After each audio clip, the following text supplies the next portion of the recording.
Do you think kung makapasa kami ng batas ng death penalty para sa mga corrupt na politiko at mga government officials, ikaw matatakot ka kaya na inamin mo na kanina na may kasalanan ka?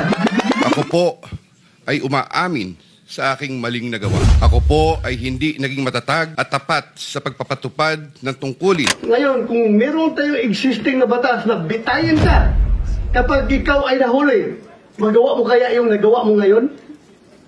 Palagay ko po, maraming matatakot talaga doon at hindi ko po masasabi, Mr. Chair, na mawawala po totally. Pero tsak pong mababawasan. So, mas maganda meron tayong death penalty.